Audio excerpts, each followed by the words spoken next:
So I like to start with this quote so that you have an understanding of what motivates my work. I am really about the liberation of the Black body. And in that, I find that liberation of the Black body so that we don't have to viscerally feel the oppressive forces around us that we feel daily. I don't want anyone to feel it, all right? So that is my work, is really, in order to liberate the Black body, I'm looking at mechanisms to liberate everyone. And in this pain that exists for us, there is also this joy that I'm always reminded. This is my mother. And she is living with cancer right now. She's the most bravest person I ever knew. She's without chemo or any other traditional medicine. And she is able to stay in this vibrant, wonderful place of joy. And so that is what ultimately we want to come back to, for me. I think that that is my goal for everyone. And that's why I call myself a pleasure activist. I want every moment of every day to be pleasurable for me, for everyone. And I want that pleasure to resonate into the future. So this is beyond sex or kink or anything like that. This is so much deeper. We want to have the option to choose pleasure, and I want more of us to choose that pleasure, because then we're happier and we treat people better. So I use Afrofuturism as this portal for attaining liberation. Afrofuturism, in a very basic way of describing it, is a way of talking about the Black experience using science fiction, fantasy, magical realism, horror. We look at spiritual practices, mythologies, legends, invisible histories from Africa and the African diaspora and beyond. And we look at science and technology and its intersection with race. This is an amazing artist, by the way. He's on Instagram. You definitely want to follow him. He did this work actually for Black Panther. So, for over 15 years, I've been curating, and for the past maybe 10 years, I've been curating Afrofuturist cultural production. And the reason I say cultural production, because I just curate everything. It doesn't really matter what. I love it all. And in that process of really diving deep into something that started off as a hobby for me, Afrofuturism was just this thing that I knew. It was coined in '96. I found out about it in like '97, '98. And it was just this hobby. And it became something that I know has these real concrete ways to heal us. And this is why it attracts so many different types of people. And out of these years of being in contact with this wonderful material, I decided to put together a list of principles, because I want people to understand that this is more than an art movement. This is more than a cultural movement. As an Afrofuturist, you live it every day. You embody it. This is not something that you just experience and then you go on about your day. You let it change you, and you let it change your perspective on this world. Hopefully, you develop a better relationship to the Black body, a more expansive relationship with the Black body, which I hope will create a more expansive, healthier relationship with your own body and your own world and reality. So it's really about shifting these realities so that we can create new futures and new destinies. So I start off with radical love. You gotta have that in everything at all times. And this is probably the trickiest part. Radical love means going over and beyond conventional ways of loving someone, right? You shot and killed my son, but you are living in a colonized state and you're depressed, and so I still will have love for you. That kind of radical love. That's tough.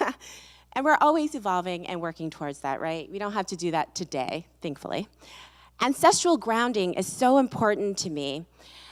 I think with all, I said this yesterday, You know, one thing that Afrofuturism does, it really grounds us and creates a new relationship to the earth and to the cosmos, which we have been intentionally separated from. It doesn't matter what your background is.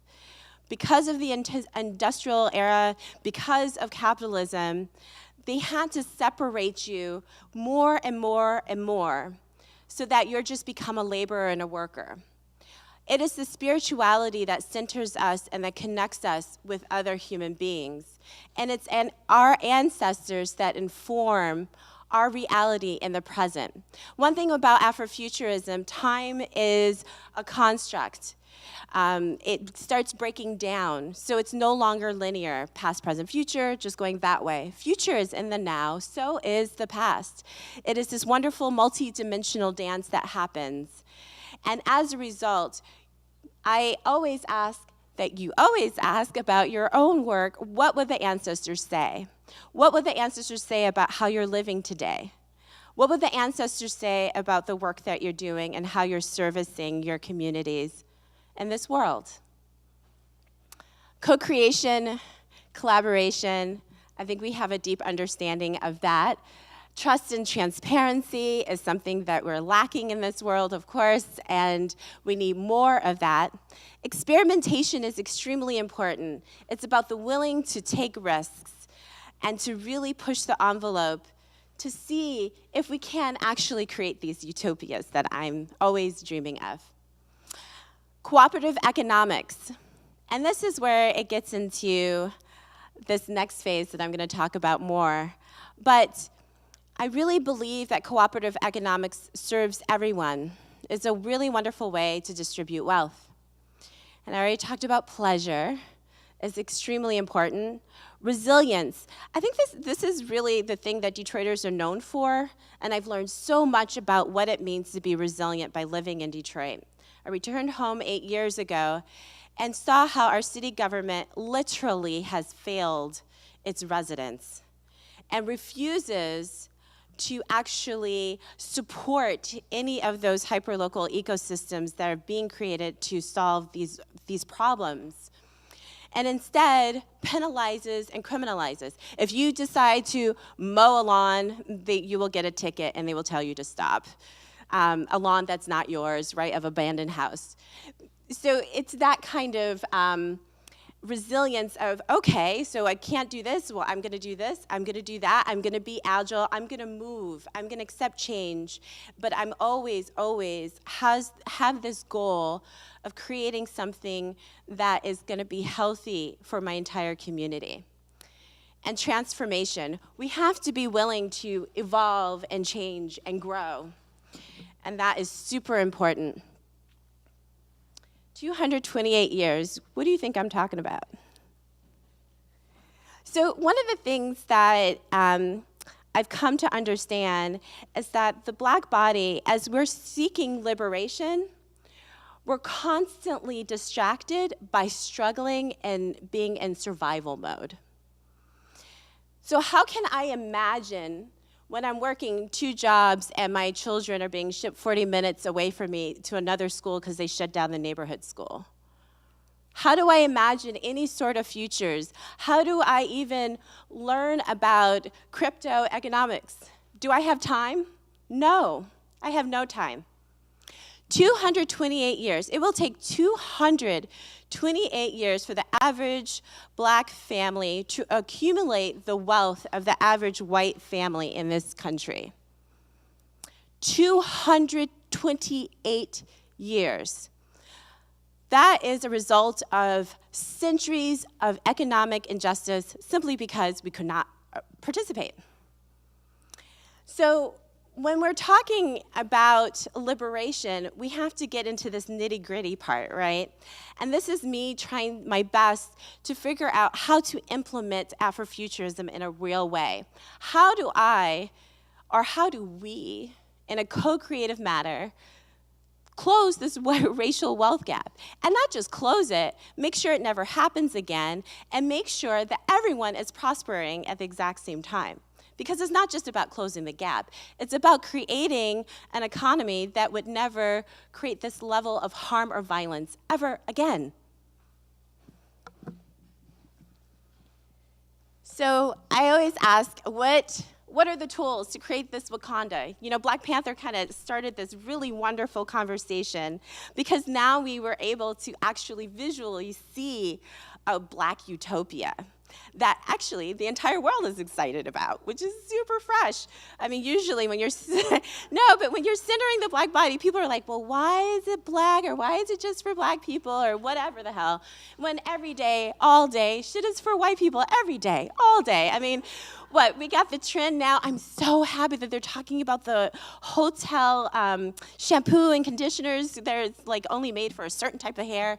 But I've been thinking about that often, like, I don't know if people really understand how much they center the white body and in every little aspects of our lives.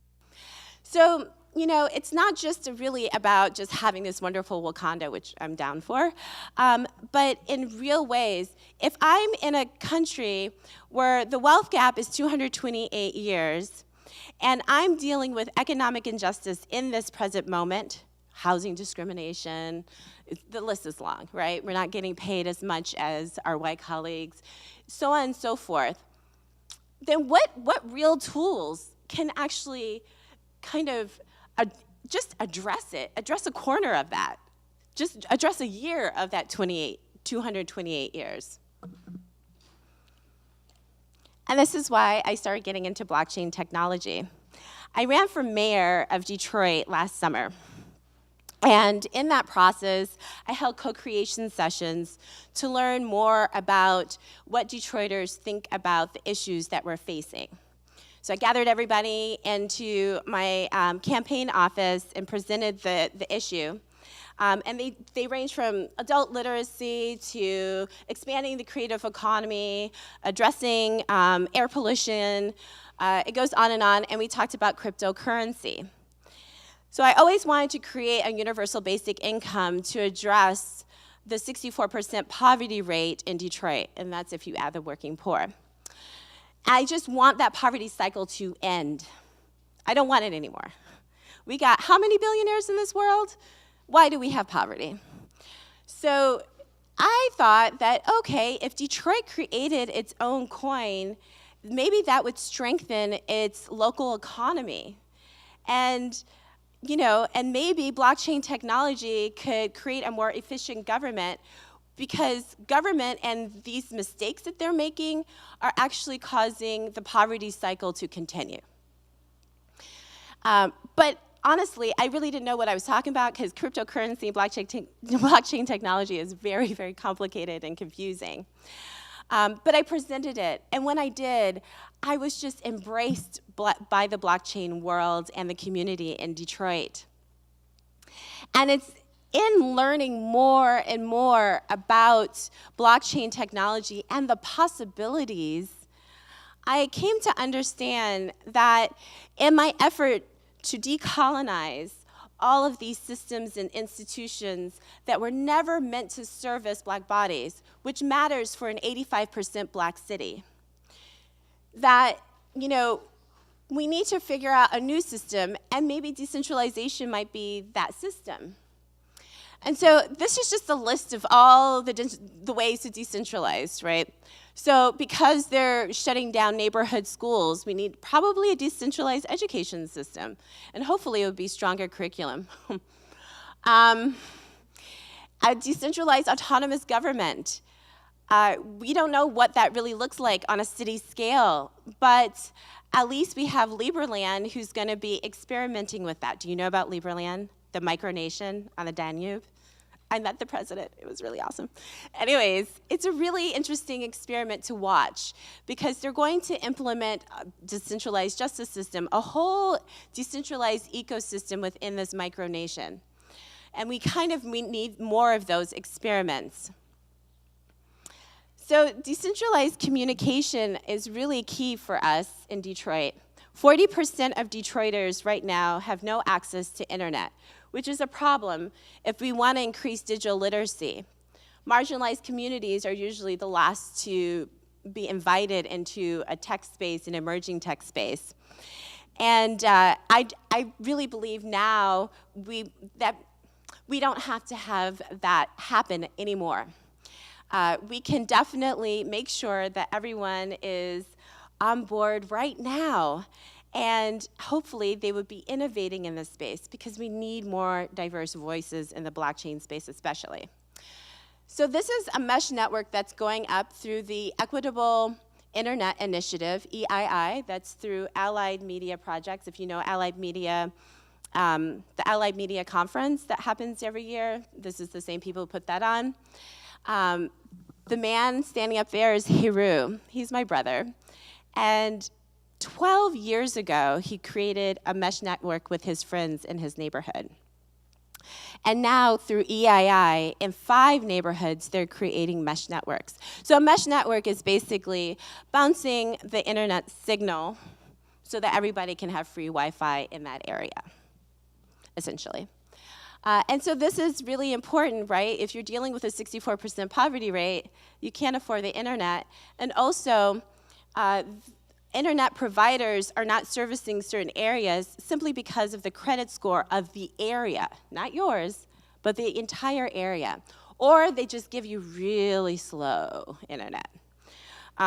So to change and challenge that, we're creating these wonderful mesh networks everywhere. I am now the Chief Community Officer with EOS Detroit. EOS is a new blockchain. It launched June 10th. It's caused a little buzz, if you guys know about it. You already know about the buzz. And this came out of my experience being in the blockchain community. I'm part of a really large meetup group that's just growing day by day. And the CEO was a friend of mine, and it was like, I think you'd be really great at that, because I was already putting on talks to expose especially Black people to blockchain technology and cryptocurrency. I really want to start that conversation. And so now it's my job to teach about blockchain technology and cryptocurrency, to advocate on behalf of the community within the company, and to create more business adoption of cryptocurrency. But one important thing that has to happen is that we have to have a better understanding of economy and economics. Most of us, I mean, we probably learned about some of it in high school, and now we're completely disconnected.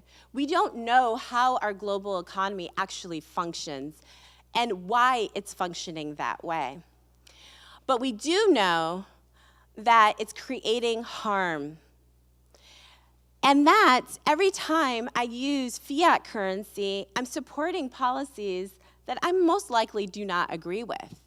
But I have no choice. I have to eat, I have to pay rent, I have to take transportation. I have to live in this world. So, right now I have a talk coming up where I'm interviewing 3 artists and a technologist about alternative economies that they have created or planning to create. And this is really important to understand what has already been done and what can blockchain technology do to support that. So my company, EOS Detroit, we're a block producer candidate, meaning we are advocating to produce the blocks for EOS. But the ultimate mission is to partner with grassroots organizations so that we can co-create blockchain solutions to make their work more efficient. We believe in what Detroit is already doing. Detroiters are extremely innovative and intelligent. And so all we want to do is say, hey, here's a tool. And please, let's figure out how this could help you. So one of the first things that we're working on is creating a decentralized app for the mesh networks that are already being put into neighborhoods to further support people who want to share their internet service. I just threw that in there because I can't not throw that in there. This is done by Dogon Kriga. He is on Instagram. Definitely follow him, Dogon Kriga. I use this actually as my launch for my mayoral campaign. But I really do believe that Detroit is the future. Because we're a majority of color city, we're very unique. This is a very, very special place. It's rare to find a major city that looks like our demographic. And as a result, culturally, we are creating new ways of living and being in an urban setting, in a colonized space. So we're carving out our own safe space in a colonized space. So there's so much to learn from Detroit in terms of wherever you live. But what is actually super exciting is that if we can create successful community currencies, there is this possibility of people actually being able to control their own neighborhoods, where they don't have to be beholden to outside developers, or they don't have to wait for white bodies to move into their neighborhood so the value can go up. Or all of a sudden, there's a bike lane, or you're now cleaning my street. We can have more control if we can exist outside of this current economic system. And that is the future that I'm imagining, where we can buy our homes, buy that vacant land, and really, really craft in a very physical way our own vision. This is my info. Please contact me. I love talking. I love connecting. Thank you so much for listening. I appreciate it.